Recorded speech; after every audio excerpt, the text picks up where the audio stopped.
I think you have to make God happy. I'm God's favorite because I act true to God. And I act true to God because I know I'm genuinely a good person. Did God create man for you to sit on your ass and be lazy? Did God create man for you to be weak? Is that why he made you? If you think it is, then you could sit there and suffer the consequence of being a fucking lazy fuck and being unlucky your entire life. But if you understand that that's not why he made you, that's not why you're here. So you have a duty, a masculine imperative to be the best possible version of yourself, then God's going to be happy with you. That's how it works.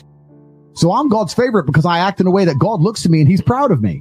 God looks at me and goes, I made men to be X, and Andrew's doing what he's supposed to fucking do. Andrew's trying to become the strongest, richest, most important, most competent version of himself. He's trying to educate and inspire other men to do the exact same thing. I like Andrew. Look at this other man I made. He's a fat piece of shit. He's playing video games and smoking weed. I don't like his ass. That's why he's unlucky. I'm lucky. God loves me. If I got a car crash, which is never going to happen, it's never happened in my life. There's no way God let me die. I'm not out here doing anything treacherous. I'm not a traitor. I don't do anything bad. The Matrix can say I'm a bad person because they're fucking liars. I know I'm a good person. I know I live with a pure heart. The reason I'm God's favorite is because I'm out here doing exactly the things I said earlier in this stream. I wake up, I'm on time with a firm handshake. I stick to my word. I work hard. I give my best at everything I do. I'm honest. That's all it takes to be God's favorite.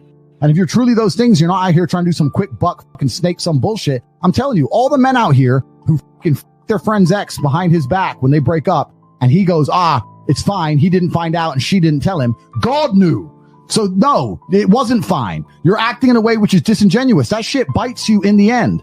I would never fuck over a friend for $10 billion. I would never fuck over a friend. I don't care how good the pussy is. Absolutely 0% chance. Let's imagine God is a man. If I'm a man and I have 10 people who work for me or 10 children, my favorite one is to be the one who does the things that I know or who acts in a way that I am happy with, right? So if I had 10 children and they're all acting different ways, my favorite one's gonna be the one that adheres to the rules and adheres to the tenets that I've set out. If I say you should act this way and you do act that way, then he's gonna be my favorite child.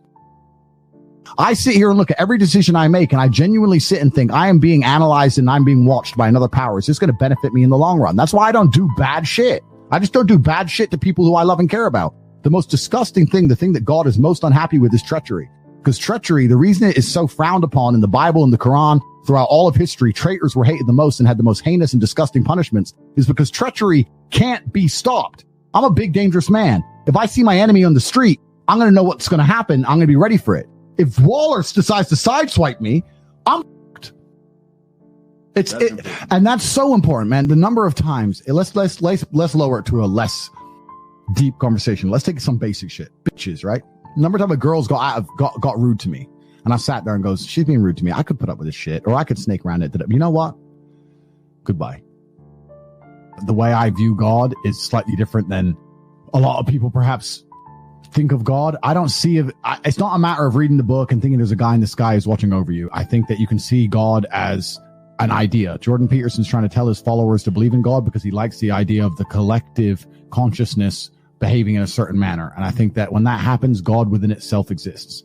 If you have 100 people in a room and they all do good things in the name of God, well, then God's real. Right? Because God's making 100 people act good and righteous. So you can't say God's not a real force. Whether you want to call him a person, a force, an idea, an inclination, whatever it is, God becomes a real thing.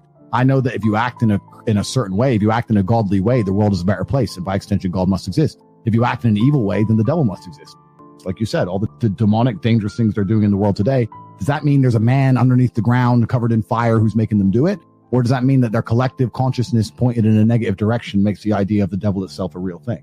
So I know that it's more about the collective consciousnesses.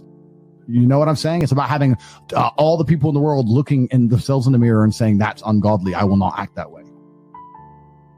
And that's why you can look at countries like the ones that Myron was saying to move to, the Middle East, where they're so ridiculous. You can walk the street in Qatar with $10 million in cash. Nothing's going to happen to you. Is it because of the police or is it because of God? Yeah, okay, there is serious punishment. But there's certainly not armed cops in every corner like there are in New York. There's certainly not CCTV in every corner like there is in London. There's certainly not any of the crime fighting apparatus that there is in the West. It's because people think that God wouldn't let me do that. So, and society functions that way.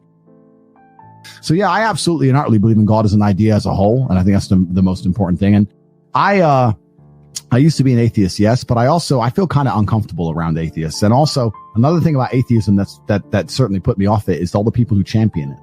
Look at all the people who are championing atheism. Gross. Find one and just look, I don't want to be you. And that I've always said I would never adopt the thinking of someone who is sad. When I see somebody who is sad or depressed and they're unhappy, and even if we change subjects and they start telling me their opinion about fucking anything, World War II, fucking their favorite movie, their favorite song, their opinion's invalid to me.